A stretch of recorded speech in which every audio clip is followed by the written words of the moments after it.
آج ہم بات کریں گے سعودی عرب کی، جو کہ ایک ترقی یافتہ ملک ہے، کس طرح سے 3 بار جد و جہد کے بعد معرض وجود میں آیا اور کس طرح یہ ترقی یافتہ ممالک کی لسٹ میں شامل ہوا۔ تو چلیے تاریخ کا آغاز کرتے ہیں آئس ایج سے۔ یہ بات ہے آئس ایج کے ختم ہونے کے بعد، آج سے تقریباً 20,000 سال پہلے اس علاقے میں آبادی شروع ہوئی۔ اسلام کے آنے کے بعد سعودی عرب خلافت کا مرکز بھی بنا، لیکن یہ زیادہ دیر تک قائم نہ رہ سکا، اور ماضی میں اگر ہم اس خطے کی بات کریں تو شام، عراق، ترکی نے بھی اس پر حکومت کی ہے۔ ویسے تو یہ علاقہ ماضی کے اندر مختلف خانہ بدوشوں پر مشتمل تھا جو کہ آزاد رہنا پسند کرتے تھے۔ 1744 سے 1932 تک اس خطے نے عروج و زوال دیکھا اور بالآخر کار سعودی عرب 3 بار کوششوں کے بعد کامیاب ہوا۔ اگر ہم تاریخ کے اوراق کھنگالیں تو موجودہ بحرین اور اس کے آس پاس کے ساحلی علاقوں میں تلمن نامی ایک تہذیب آباد تھی۔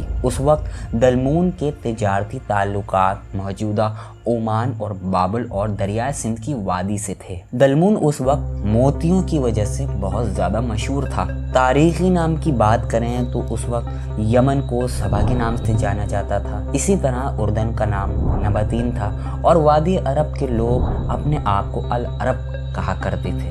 نہ جانے کیوں یہ اپنے آپ کو عرب کہا کرتے تھے، لیکن اسلام سے پہلے یہ کئی ذاتوں اور برادری میں تقسیم تھے۔ 2 صدی تک ان پر روم نے حکومت کی، اس کے بعد وہ اس علاقے سے دستبردار ہوا، اور 3 صدی میں بدو قبائل نے مل کر ایک اتحاد بنایا اور مل کر یہ کانفرنسنگ تشکیل دی، جس سے ان کو بڑی طاقت ملی۔ 5ویں صدی میں اس اتحاد نے شام، فلسطین اور یروشلم پر بھی حملہ کیا۔ 630 عیسوی میں اسلام کی تبلیغ کا آغاز ہوا اور بعد میں مکہ مسلمانوں کے زیر حکمرانی آ گیا، اور پھر اس کے بعد اسلام کی ایک ایسی داستان یہاں سے شروع ہوئی جو کہ اسپین تک اپنی دعوت کو پہنچانے میں کامیاب رہی۔ اس علاقے میں اسلام کے آنے کے بعد خلافت کا دور شروع ہوا، اور 100 سالہ تاریخ میں اسلام اس پوری دنیا میں پھیلنا شروع ہو گیا، یہاں تک کہ ہندوستان، اسپین تک جا پہنچا۔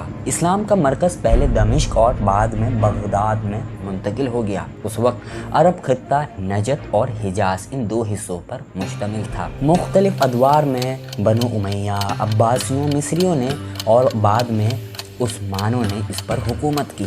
صحرائی اور پہاڑی علاقہ نجد کے نام سے مشہور تھا، جہاں پر بدو اور خانہ بدوش آباد تھے، اور اس علاقے میں شہر ریاض بھی شامل تھا۔ 1557 میں مسلمان حکمران سلطان سلیم اول کے ہاتھوں شام اور مصر کے ہاتھوں حکمرانی کرنے والے مملکوں کو شکست دے کر ترکوں نے حجاز پر قابو پا لیا۔ سلطان نے خود کو مکہ کا محافظ قرار دیا اور بعد میں خود کو بحیرہ احمد کے ساتھ دوسرے عرب علاقوں کے ساتھ پھیلا دیا۔ اس کے باوجود عرب کا ایک بڑا حصہ آزاد تھا۔ دوسری جانب محمد بن سعود نے 1744 میں سعودی عرب میں پہلی ریاست قائم کی۔ تاریخ کے اوراق بتاتے ہیں کہ محمد بن سعود ریاض کے قریب واقع دریا نامی علاقے میں آباد تھے۔ ایک قبیلے کے یہ سربراہ بھی تھے۔ اس نے عرب میں مذہبی رہنما محمد بن عبد الوہاب کی مدد سے خلافت عثمانیہ سے علیحدگی اختیار کی اور امارات دریا کے نام سے ایک مملکت قائم کی، جو تاریخ میں سب سے پہلی ریاست تھی، مگر یہ ایک طرز کی شہری ریاست تھی۔ محمد بن عبد الوہاب کو اپنی تبلیغ کے لیے فوجی ضرورت تھی، اور جبکہ محمد بن سعود کو مذہبی حمایت کی ضرورت تھی۔ یہی وجہ تھی ان دونوں نے مل کر نجد کو متحد کرنے کی کوشش کی۔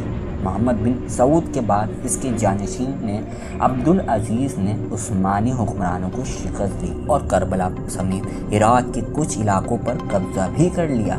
اس وقت حجاز اور نجد آپس میں شادی کے ذریعے وہ متحد ہو چکے تھے۔